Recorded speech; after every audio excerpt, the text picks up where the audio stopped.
Quase 40 milhões de casos de Covid-19 já foram registrados no Brasil.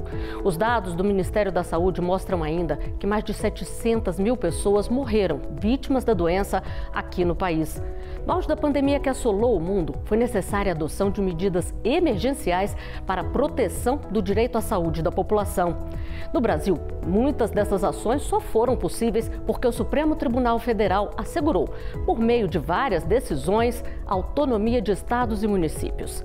No Iluminuras de hoje, eu converso com o jurista Rodrigo Maia Rocha, autor da obra A Atuação do STF e o Equilíbrio do Pacto Federativo, um estudo a partir das políticas públicas de saúde do estado do Maranhão.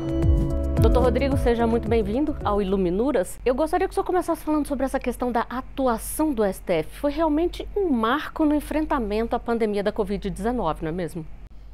Não, sem dúvida, em primeiro lugar, Flávia, é uma grande alegria estar gravando esse programa, o Iluminuras da TV Justiça, para poder falar um pouco desse trabalho que eu espero que se torne realmente uma obra para, além de tudo, auxiliar na reflexão sobre esse período histórico tão desafiador, no qual o Supremo teve um papel central, sobretudo porque nós vivenciamos uma quadra, eu diria inédita, da história republicana, em que a organização do esforço do sistema de saúde para o enfrentamento de uma grave calamidade sanitária, que foi a pandemia da Covid-19, ela não teve uma atuação centralizada no âmbito federal. Ao contrário, nós tivemos durante esse período, e são fatos que estão registrados historicamente, uma atuação sobretudo errática e em alguns momentos eu diria até mesmo conflituosa, com os entes subnacionais, especialmente os estados da federação, que buscavam proteger a saúde e a vida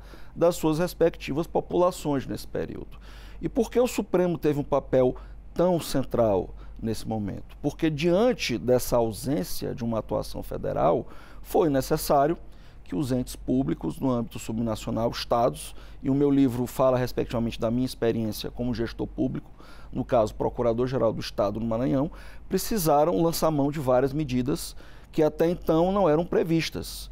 Como um exemplo talvez emblemático, a possibilidade de entes subnacionais, fora daquilo que prevê até a Política Nacional de Vacinação, adquirirem diretamente vacinas contra a Covid, diante de um processo extremamente errático e lento desenhado no âmbito federal. A importância do Supremo reside no fato de que foi preciso que o Supremo validasse muitas dessas ações por parte dos entes nacionais e promovesse uma verdadeira viragem jurisprudencial, no sentido de que até então havia uma compreensão de que o governo federal ele tinha uma primazia em relação a várias ações, notadamente na ação de saúde. Porém, a realidade concreta, e foi preciso realmente reconhecer isso, percebeu-se que se você não conferisse essa autonomia para os entes subnacionais, muitas ações de saúde poderiam não ter sido implementadas e isso traria um prejuízo maior para a população em âmbito nacional, sobretudo diante do número crescente de mortes que ocorreram naquele período. Então, foi graças a essas decisões do Supremo Tribunal Federal, seja em sede de controle concentrado, como, por exemplo, a ADI 6341, que foi o leading case, no qual ficou claro que, diante da inércia do governo federal, os estados e municípios também poderão implementar ações de saúde. Os entes federados, especialmente o Maranhão, eles tiveram várias políticas até então desconhecidas, como, por exemplo, decretação de lockdown, para que houvesse a ausência de circulação de pessoas, que naquele momento a circulação de pessoas era um fator importante de disseminação do vírus da Covid-19. Sem isso, obviamente, a capacidade de enfrentamento da pandemia no âmbito do Estado, ela seria muito mais reduzida. E os números da pandemia no Maranhão, eles são um relato muito eloquente disso, na medida em que os dados estão aí para comprovar. O Maranhão foi o estado que proporcionalmente teve o menor número de óbitos no âmbito da Covid-19. Isso tem relação direta com uma atuação mais assertiva, uma atuação mais célere que o Estado pôde desempenhar em grande medida graças às ações do Supremo e suas decisões que puderam permitir essa atuação de modo mais eficiente nesse período de extremo desafio que não só o Maranhão, mas toda a nação enfrentou. Doutor Rodrigo, no livro o senhor faz um recorte a partir das ações ajuizadas pelo Estado do Maranhão. O senhor participou efetivamente de algumas dessas ações? Na verdade, eu participei de todas, inclusive redigindo-as, porque eu era, à época, Procurador-Geral do Estado. Eu fui Procurador-Geral do Estado do Maranhão de 2015 a 2024, fui Procurador-Geral nos 2 mandatos do ministro, atualmente, da Corte, Flávio Dino, né? À época era governador do estado. Então, nós participamos diretamente da construção das teses, da elaboração das ações e buscamos, inclusive, despachos aqui no Supremo Tribunal Federal com todas as limitações que haviam, porque, além de tudo, além de todas as dificuldades de atuar em juízo, nós tínhamos muita dificuldade de conseguir reuniões, praticamente eram reuniões online. Isso foi algo que inspirou a obra. A partir de experiências práticas, nós buscarmos dar uma contribuição para novas ideias e novas reflexões sobre o papel do direito enquanto instrumento de transformação da própria sociedade. O Supremo Tribunal Federal como um ator central nesse processo de reafirmação dos direitos. A minha obra é, acima de tudo, uma reflexão, um registro histórico e também uma homenagem o papel da nossa Corte Suprema nesse processo fundamental de implementar os direitos e garantias fundamentais que o nosso texto constitucional ele contém e, sobretudo, ele impõe como um dever ao poder público em suas múltiplas divisões para a sua concretização. Então, nesse sentido, eu creio que sim, foi uma grande experiência e tornou-se um foco da minha pesquisa acadêmica. Inclusive no doutorado, o federalismo continua presente na minha pesquisa e penso que é um tema que ainda precisamos estudar muito, porque precisamos ainda compreender o papel dos demais entes subnacionais nessa concretização daquilo que dispõe o texto nacional, sobretudo em momentos em que nós temos uma omissão do ente central, que foi o que ficou muito bem demarcado nessa obra. A autonomia, então, dos entes federativos, doutor Rodrigo, é fundamental para a garantia aí dos nossos direitos? Sem dúvida alguma, pelo texto constitucional, especialmente quando nós estamos tratando daqueles clássicos direitos de chamada segunda geração, nós precisamos, e o texto constitucional ele deixa isso muito claro, um esforço concentrado de todos os membros da comunidade política, da organização do Estado, para a concretização desses direitos. Tanto é verdade que, se você for fazer uma leitura do artigo 23 da Constituição, vários direitos fundamentais, e aqui nós falamos especificamente da saúde, eles são de competência comum dos entes federados, o que já traduz uma opção do Constituinte originário em que todos sejam chamados a um esforço conjunto para promover a concretização desses direitos no âmbito de suas respectivas competências. E o senhor falou aqui já de algumas decisões do Supremo e na obra o senhor analisa, né, essas decisões paradigmáticas do STF. Quais que o senhor destacaria mais e por quê? Bem, como eu falei, o STF, ao reconhecer no âmbito da DI 6341, de relatoria do ministro Fachin, relator para o acórdão, ele reconheceu a possibilidade da autonomia dos entes subnacionais diante da omissão do governo federal. Então, esse foi um marco importante. Eu diria também que algumas decisões que foram emblemáticas, porque realmente mudaram a percepção em torno dos temas, foi a decisão de relatoria do então ministro Ricardo Lewandowski, que permitiu que o estado do Maranhão e outros estados pudessem, diante da ausência de uma política de aquisição de imunizantes eficiente, adquirirem diretamente no mercado internacional.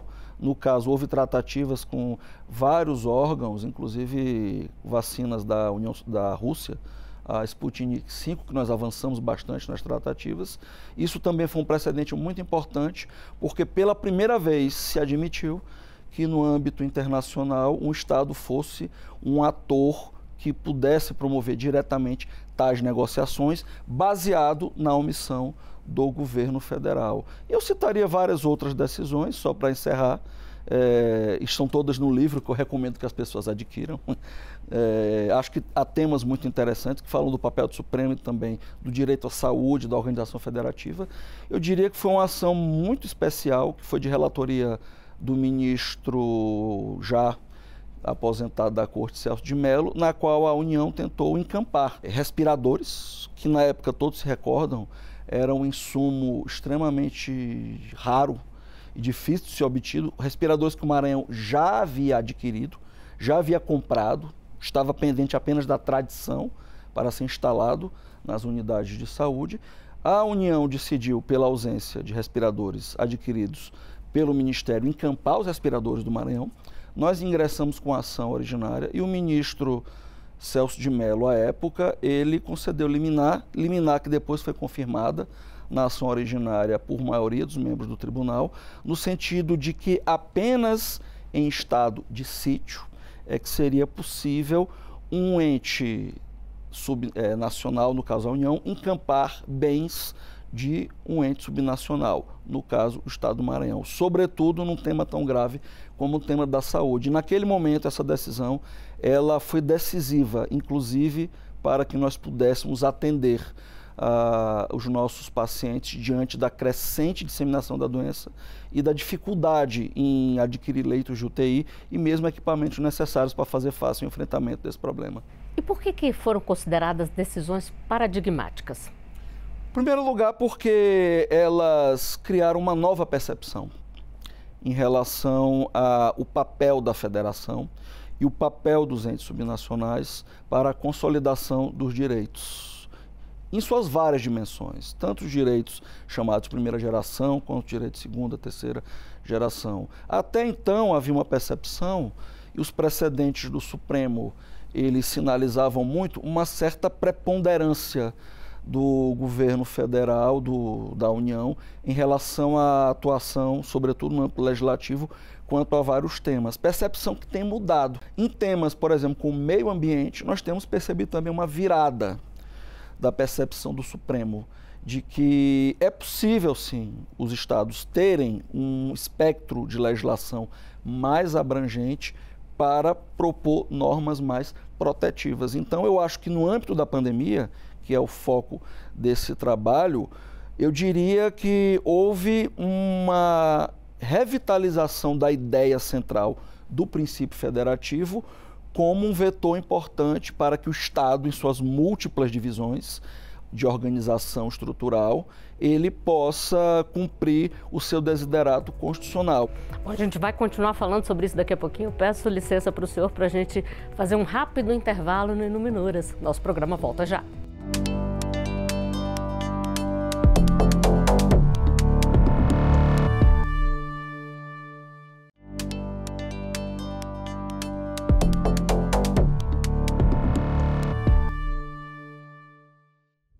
O Iluminuras está de volta e eu continuo aqui conversando com o jurista Rodrigo Maia Rocha, que é autor da obra A Atuação do STF e o Equilíbrio do Pacto Federativo. Doutor Rodrigo, o senhor falou bastante aqui da participação do ministro Flávio Dino, então governador do estado, e ele faz a apresentação da obra do senhor e, inclusive, ele fala que a obra é um convite à reflexão sobre os limites e possibilidades de formação do que tem se chamado de jurisprudência de crises. Eu gostaria que o senhor falasse um pouquinho sobre isso. Bem, de fato, eu acho que nada é tão emblemático, Flávia, acerca desse tema quanto a pandemia da Covid. Um tema, inclusive, que é muito caro ao outro ministro, o ministro Gilmar, destaca bastante esse tema. O ministro Gilmar que também tem obras interessantes sobre esse tema, inclusive estão na minha bibliografia, citei algumas obras coordenadas pelo ministro Gilmar. Há momentos em que as percepções, as convicções de até então, inclusive no âmbito da corte, elas são postas à prova diante da realidade concreta. E eu tenho que citar um exemplo prático. Quando alguém imaginou que no âmbito da crise mais grave que a nossa geração enfrentou, que nós teríamos um governo tão ausente nos seus deveres fundamentais, de organizar de forma geral todo o processo nacional de enfrentamento. E isso foi, de fato, um convite a nós repensarmos algumas ideias em torno do federalismo e de como a divisão de poderes e a autonomia dos respectivos entes federados, ela precisa ser modulada à medida em que os desafios se apresentam e precisam ser enfrentados. E, nesse ponto, o Supremo teve essa percepção e atuou de um modo muito intenso, porque também nessa época nós não tínhamos um legislativo muito ativo, sobretudo no seu papel de exercer a função de fiscalizar e de impor limites ao Poder Executivo. Então, o Supremo Tribunal Federal, e eu preciso destacar isso, a minha obra ela sublinha isso muito bem, então eu tenho um capítulo dedicado, inclusive, para o papel das Supremas Cortes na Federação, que é um papel decisivo, inclusive para arbitrar esses conflitos. O Supremo Tribunal Federal, ele redesenhou o mapa da compreensão que nós tínhamos em torno da organização federativa e do próprio federalismo enquanto ferramenta de reafirmação dos direitos e garantias plasmados no texto constitucional. Então, essa jurisprudente crise, ela significa justamente isso, você se adaptar a situações limite, como as que nós enfrentamos, repensar algumas balizas, algumas compreensões em torno de institutos jurídicos, e isso foi feito de modo, ao meu ver, bastante eficiente e bastante adequado em relação à compreensão do papel da Organização Federativa do Estado para a proteção do direito à saúde em especial. E quando a gente conversava aqui antes de começar a gravação, o senhor citou uma outra frase do ministro Flávio Dino que eu gostaria que o senhor repetisse aqui para a gente. O ministro sempre falou, o caminho se faz ao caminhar, o caminhar se faz o caminho. E, de fato, nós estávamos tateando no escuro. Nós não sabíamos o que ia acontecer. Nem mesmo sabíamos que estaríamos vivos no outro dia. Eu, por exemplo, a minha experiência pessoal, tive Covid 2 vezes. Primeira vez eu não tinha vacina. Eu não tinha a menor ideia do que ia acontecer. Eu perdi familiares, pessoas que faleceram. E nós não tínhamos a mínima ideia do que fazer. Isso se reporta, inclusive, às ações judiciais. Nós tivemos, inclusive, de ser criativos. Nas nossas teses jurídicas, lastreadas, obviamente, no texto constitucional, mas conferindo interpretações que promovessem a efetividade. E a ideia do livro surgiu a partir de uma tese de mestrado que o senhor fez, não é mesmo? Como foi levantar todos esses dados, todas essas ações, para poder deixar aqui para os nossos leitores? Bem, considerando que nós fomos responsáveis pela produção das ações, dos precedentes, foi uma tarefa, nunca é fácil você produzir um livro. Depois de quase 25 anos de exercício da profissão, é o meu primeiro livro, embora já tenha publicado vários artigos, estou com vários artigos aceitos para publicação, inclusive aqui no Supremo, em coautoria do meu orientador, o professor Ingo Wolfgang Sarler, que dispensa apresentações, e que eu quero também agradecê-lo, porque a orientação dele foi decisiva para a obra. Foi uma tarefa de compilar as informações, reunir a documentação bibliográfica, dados de saúde extraídos do SUS. Inclusive, bom destacar que o Consórcio Nordeste, formado pelos estados da região, no qual eu também tive uma atuação muito ativa, ele criou um observatório para coletar dados e fornecer informações quanto a políticas mais eficientes. Inclusive, contou na época com o suporte decisivo do cientista Eduardo Nicoleles, né, que auxiliou pro bono os estados para que nós montássemos esse observatório da Covid, que foi um repositório de boas práticas para combater a Covid, que foi uma outra demonstração de que o federalismo regional, ou seja, o trabalho conjunto de estados de determinada região, ele pode também ser uma ferramenta importante para concretizar os direitos fundamentais diante de uma omissão do governo central, que inclusive as negociações para aquisição de vacinas, que eu destaquei aqui, foram feitas pelo consórcio da região Nordeste, que comprou respiradores e outros insumos no período. Qual a importância de deixar tudo isso registrado e disponibilizado para os leitores, doutor Rodrigo? Acima de tudo, eu penso que é um registro histórico desse momento grave que nós enfrentamos, porém também registrar que o Estado pode e deve, sobretudo, e é uma convicção que eu carrego há muito tempo, ser um ator decisivo para a proteção dos direitos fundamentais. E vejam que à época, poucos meses antes da Covid ser instalada no nosso país, havia um debate muito grande sobre se o SUS deveria continuar como estava, se era muito grande, deveria ser enxugado. Falava-se até em substituição por voucher de saúde para ser atendidos na rede privada. E a Covid serviu para mostrar a importância do SUS para combater pandemias dessa natureza e o papel, sobretudo, do Estado. Sou suspeito porque toda a minha pesquisa e a minha atuação como advogado público é colocando o Estado como ator central no processo de concretização dos direitos fundamentais, sobretudo de natureza prestacional, aqueles em que todos, União, Estados e municípios, são chamados para fazer um esforço conjunto para cumprir esses compromissos de efeito social abrangente. Mas eu tenho uma compreensão, e a minha pesquisa continua nessa linha, inclusive um doutorado, que é ainda tendo o federalismo como vetor fundamental de concretização de direitos, só que agora em outra vertente, que não a saúde.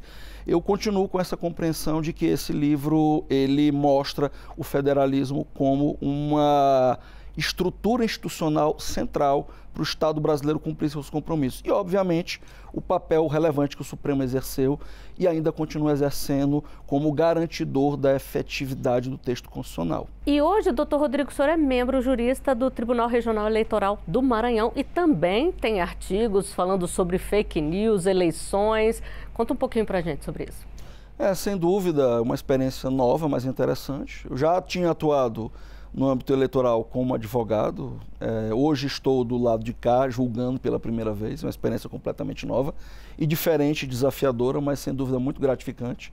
Recentemente tivemos eleições municipais, que foi algo muito desafiador, muito trabalhoso, mas que sem dúvida pudemos fazer um trabalho, creio eu, eficiente de garantir um processo eleitoral, acima de tudo, seguro e com lisura.